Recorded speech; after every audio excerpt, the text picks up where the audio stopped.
path from survival to significance isn't easy, but it also isn't a mystery. The freedom, fulfillment, and financial outcomes you hoped for from your real estate career are within reach. You just have to follow the path that leads there. Okay, curious. Out of the 3 executive hats, what would you say between CEO, COO, CFO, you've personally had the easiest time kind of figuring out? And maybe what's the one that's like the most difficult for you to just get in that space? That's a good question. I mean, I think I've naturally always felt like a COO. I'm a get it done guy. Okay. I'm 7 follow through. Yeah. So I build systems and I organize and I see the path and I make things happen. It's an interesting progression over the last few years because one, we've had a lot of work that we need to do in the financial side of our business. Yep. And so I've really had to step into the CFO hat. Mm-hmm. And then, as the relationship with Joe and I has morphed over the years, and as he's gotten focused on some other businesses, and I've stepped in more and more here. I think I reverted to Joe as the CEO hat. Okay. Yep. And I was the operations guy. Yep. In traction language, we call that visionary and integrator. Yeah. So I think to answer the question, COO is where I would naturally have always pictured myself. But what I'm learning is how much more enjoyment I actually get from wearing the CEO hat as it relates to just not so much big vision, 10 years, 20 years, where we're going, but the people component of building a team, building an org chart, ensuring that everyone's in the right seats, that we're in our unique abilities, and that the vision and the mission is clear. That is increasingly where I get a lot of joy and fulfillment. Yeah, it's interesting because when I was just thinking through this, I was like, oh, this is Dylan, CEO. Like, we're talking about the CEO today. This is Dylan. And then I was like, wait a second. I don't know if that's what he would say about himself. I actually was like, I think he thinks, or just the system building, I would like living in the COO space more naturally. So yeah, just curious about it. It is insightful to recognize that a company of, $30 million of revenue, and 250 odd team members, I still have to wear all 3 of these hats, just like a realtor of one. Yeah. So it's, you have to get to a pretty big organizational level to actually have a CEO. Somebody in each of those seats. And I think that's good because what it provides for us is I've got a little more tangible connection and insight in how we run our company to how it actually feels to be a real estate agent with a small team trying to wear all these hats. We have to juggle a lot as well. Yeah, absolutely. Yeah, independent contractors, small business owners, that's what I'm specifically thinking, right? Like you do have to make the space and make the time to wear each of these hats, and it is like a different level of thinking for each of these. So my goal today is just to jump into specifically the CEO, break down the CEO space even more, to give our agents some insight into how to go about wearing this hat. What do they need to be thinking about, and how often should they be digging into this space? So I know I'm still figuring that one out. I mean, and that's okay. I think we all are, right? That's the point. That's the point. So how would you define I feel like CEO is the first one that comes to mind when you're thinking of big Fortune 500 companies or whatever is this position. But what really defines who a CEO is when you're wearing this hat? Like, what is the defining question that you should be asking yourself? What are you thinking about? Yeah, and I have to always reference these great notes that you guys have put together from this. This was the packet for this was transition Success 3 to significance of systems. Yeah. So, it's so well laid out here, and I don't want to cheat by just reading, but it really is about where are we going? It's about direction and people is the 2 ways I like to think about this. The CEO's job is to know where we are. CEO's job is to know where we're trying to head. Their job is to see the gap between those 2 things. Yeah. What is the obstacle or the gap that is it going to take to get us there? It's to organize and orchestrate a team of A players that are going to be the vehicle to get us there, to figure out the strategy and the game plan, and then to ensure that we're aligned, right? We're aligned on the vision and the mission. And so, really, to me, it just comes down to direction and then people. Right. Yeah, I was thinking vision, mission, people. That's kind of the way that I frame this in my head. And I love, again, the resource, not to steal from it too much, but where am I leading us today? Like when you're wearing this hat, where are we going? Like, where am I leading us today? Vision, mission, people, around those things. So that's defining what it is, right? So that's kind of the purpose. I like how you described the gap there too. Like know where we are, know where we want to go based on that vision and mission, and how do we close that gap? What are you asking yourself though? Like, so when you're actually thinking of putting on your CEO hat, if that's the goal, if you know that's what you want to do, where am I leading us today? What are some things that are essential to be kind of thinking through cognitively as you're playing the CEO and wearing this hat? Yeah, so much of it, and I want to distinguish between the questions I have to ask at my level, Right, and then how that translates to a smaller team or an individual agent. At this level, a lot of it's got to do, because we've got such a great team of individuals, a lot of it's got to do with who needs leadership, relationship, or creativity. Yeah, so true. And for anyone that hasn't gone through that, leadership provides direction because people need to know where they're going. Relationship provides confidence because people need to know that you've got their back. And if they screw something up, it's all good. You need to try. We need to take steps. And then creativity provides capability because it broadens. It's like, hey, have you tried this? Yeah. So I think of a large portion of my job as LRC, and I've told all of our team members that's what really, as an agent, your job is too. That's what you're providing your clients. Yeah. So I think that's my first answer. I'm asking about people. I'm asking who needs guidance, who needs help, who needs to be able to figure out how to do this better and better. As a smaller team, I think the questions are all about, the CEO's job is to step back and look at the surroundings. So not just where's the market at, like sales up or down, but what is the consumer looking for? What's actually important in the marketplace right now? Where is everybody else headed? And is that the direction we need to be headed in? Sure. Okay. It's COVID. Everyone's hunkering down. I don't know. I think people matter. Let's get back to the office. So a lot of this is about stepping back, seeing the environment, which is all back to where are we now, which is point A. And I said this a couple of weeks ago. I think a lot of leaders, agents, people are better at looking at point B than they are A. Okay. And what I mean by that is it's easy to go, this is what I want to do. I want to do this amount of money. I want to have this kind of business. Okay. I want to be at this scale. We can dream and imagine. Some of us struggle with that. Yeah. But generally, entrepreneurs, they can see the point B. Yeah. Okay. What we struggle with sometimes as leaders and CEOs is going, well, how in the world do we get there? Not where just are we that. now? First, what is true about where we are right now? Like, where are our people in the right seats or the wrong seats? Where are we? Where are we relative to the rest of the marketplace right now? So you got to be super honest about where you are, and then you got to be very clear about where you want to go. And then again, back to you've got to be able to identify the gap or the obstacle that is not getting you there. So, I think, unfortunately, my response really comes back to asking questions about direction. And you can't have a direction towards B if you don't know where A is. That's good. And so you got to ask, are we going in the right direction? And you got to ask, are the people that I'm empowering, working with, partnering with? And, if I'm an agent and I don't even have a team, I think that question still absolutely applies.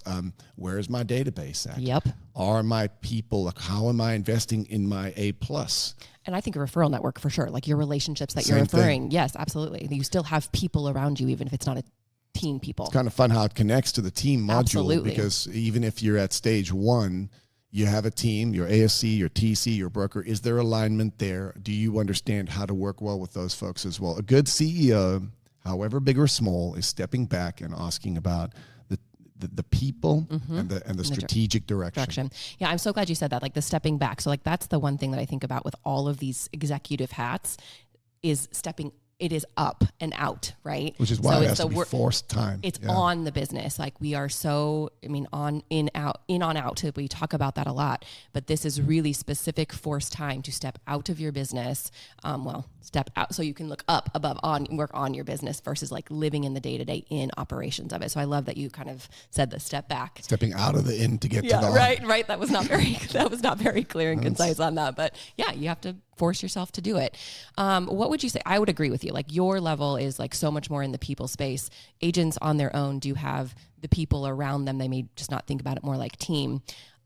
What I see people struggling with, and you said entrepreneurs tend to be dreamers that can see point B, but I feel like a really clear like vision, mission, like what am I actually doing this for, is I feel like what I see people are struggling with because they get so caught in that they really don't see the bigger why. Does that make sense? What do you think on that? Well, it's challenging because, I mean, if I'm perfectly honest, if I go back 10 years or 15 years, I don't think I had a super clear vision. And so I think we talk about having a vision and having a mission, and we read books like Entrepreneurial, I think it's 2.0, I forget the name of the title, but these ideas seem abstract and a little ethereal or conceptual. Okay, so I got to have a vision. Well, right now, what I really need is to be able to pay the bills at the end of the year. So that seems like, why do I need a vision if I can't do that? Yeah. At that level, a CEO is stepping back and going, we need to get our 5 spokes in order. Yeah.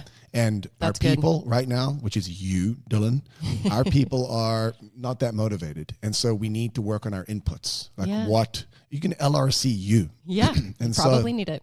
I need to be reading more books, and I probably need to go sign up for, I need to listen to these podcasts, whatever the example might be. So I think at higher levels, remind me the line you were going down. Yeah, the vision mission piece. Like, why is that the piece that I think agents struggle with that?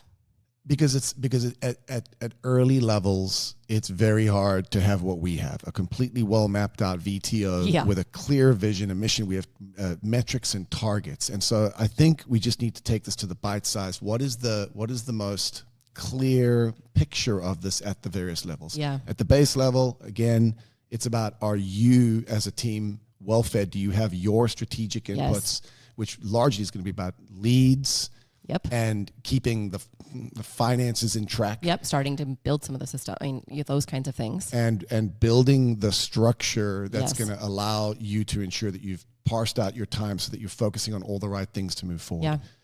And then work on that later. Like, you can get to a point where that is something that you dream a little bit more. I think what I'm saying is that you need to do this in bite-sized chunks. Yeah. And I think it grows in time. And so maybe we need to give ourselves a little bit of grace. Yeah. But I think at every single stage, there is the capacity, like you said, to step out in order to work on the business. Did that answer that question? No, I know. I think I know what you're saying. And I like that. I think our agents need to hear that it doesn't start there. It doesn't have to start at this magic wand, big. So the question is, what is a vision and mission at stage 1? And it's to be clear about some of your core values. Yeah. About what you believe and hold true in your business. It's to be clear about how you intend strategically to move forward. So we teach working by referral. Do you buy into that? Are you intending to also buy some leads? So again, I'm starting with 5 spokes because that is the first strategic CEO decision that every agent makes in their business. As we move forward, I think it's like, are we at a position where I need to consider investing in some strategic help? Do I need to consider outsourcing more stuff? This is where I need to add people to help me do the things, right? Am I ready to cowgirl up and invest in some part-time support? Yes. These are the strategic decisions that a CEO makes. Now, a good CEO probably also, I'm jumping off track here, has a board. Because in real companies, we have CEOs who then report to a board. And although most of us don't have boards, I would suggest that we can act as a board for you, right? Yeah. A board is there to help think strategically, bounce ideas, and to ensure that you've got some level of CEO accountability. Yeah, kind of helping see some of the guardrails maybe. It's hokey and cheesy to think like this. Yeah. But it is also entirely true that at any level of operation inside of an organization, all of these hats actually are being worn. They just might be 20-second inside your head conversations that are going on. Yeah. Sometimes in the shower. Yeah. That's your CEO time. Okay, so let's dig into that. So we do need to force this time to work on our business. And so we kind of talked about, I like your bite-sized pieces. Take it one thing at a time. Wherever you are, you can get started thinking like a CEO. How often, I mean, for the nerds like me who like the structure, like and want to force some like time to strategically make yourself do this kind of thinking, what would be your suggestion there? Well, first, I just have to say that that's exactly how you have to do it. Yeah. I think if you think that you're going to somehow wear all these hats simply by like remembering them occasionally. So I think the first answer is always build a system. And so I think something as small and pragmatic as saying once a month, I'm just going to schedule a coffee date with myself. There we go. For 60 to 90 minutes. I think it must be off-site. For me, Yes. I cannot think strategically when I'm in my doing zone. Yeah. So I intentionally pull myself out to a different space. I schedule that time. And then to schedule that time, bring a couple of the worksheets that you guys, that we have inside the packets. Yep. And then just, put on that literal hat. And what's really, really helpful is to have a few strategic thinking questions. So I'm talking about how to have the meeting, but I think the answer to the question of how long, man, if you can just start by committing to an hour to 90 minutes of monthly scheduled time. I like that. Somewhere else with yourself just to think about this. And I'll be honest, it might be like the first date night you have with your spouse. You're like, okay, well, what are we going to talk about? And that's fine. Yep. Talk about nothing. Sit in silence. Yep. But to have scheduled that time to force yourself to think simply about where we headed, what's working, what's not, is incredibly powerful. And I think you get better and better at that in time. As you force yourself to do it, right? You just got to make the time to And do it. then the answer is that we should do the same thing for the COO hat. Yep. And the CFO hat. hat. Slightly different questions. Absolutely. Absolutely. So I think you've done some really good nuggets for different levels of where people are in their business. But what is your biggest tip for, okay, this is the first time I'm hearing, really, I am truly like the CEO of my business as a small business owner. Where should people start to just get in this mindset, I guess? Well, I want to say that there's some just really good reading that I think everybody should start with. Mm-hmm. But there's so much out there that's great. I think learning to think like a CEO takes exercise. And it's not, I don't know what everyone else's story was like, but I certainly wasn't trained to think at that level. I'd say I lived my first 30 years of my life in survival, just, trying to keep things afloat. Mm-hmm. So I do think inputs is key. Yeah. We've got a great reading list here that we've put together. I'm just trying to think about where I would start. Yeah. I'm curious. I think if we want to talk about direction, okay. I am an incredibly big fan of The Advantage by Patrick Lencioni, which is on your list here. That book is a beginning to end roadmap of building a structured business. Okay. And I think there's just a ton of great guidance in that book for any level of business owner. Okay. I think if you really want to get into understanding vision and mission, then Beyond Entrepreneurship 2.0 that I referenced earlier, couldn't remember the name, it's on here, is another great book to get clear on your vision and your mission. Okay. It's a little more technical, but I think that's a great book. If you want to get into the people side of things, then I'm a huge fan of anything by, I really like Simon Sinek's stuff, like Start With Why, The Infinite Game, Leaders Eat Last. If you really want to get into the thinking of how to lead people towards a vision and mission, those are brilliant. And then also any of the other story books is what I call them, by Patrick Lencioni. Like The Motive, 5 Dysfunctions of Team are massive. That's a good one. Yeah. So I think my first answer is, input, go learn. I think work on inputs constantly.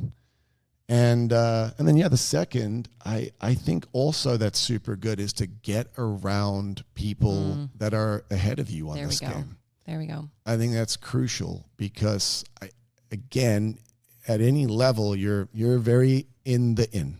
Yes. And there's just so much to do in this business. And truth be told, that is the most important stuff. Yeah. And I would say what we've done a good job of here as a team is we've provided a lot of the initial CEO style questions. We've answered them for you. Even if you're, We've given you a really good roadmap. Yeah. And so we've given you a lot of guidance strategically. We did the heavy lifting on, hey guys, don't go buy leads.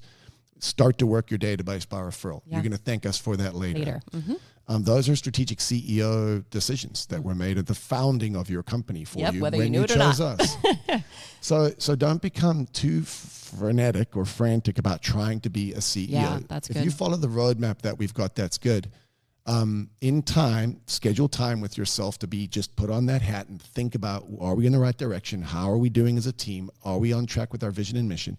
And then surround yourself with people that are a few steps ahead of you. Yeah, that's good. That you know are doing a good job thinking about this. And I think give yourself grace and time, and it'll start to settle in. All you need to do is create the space. Yes.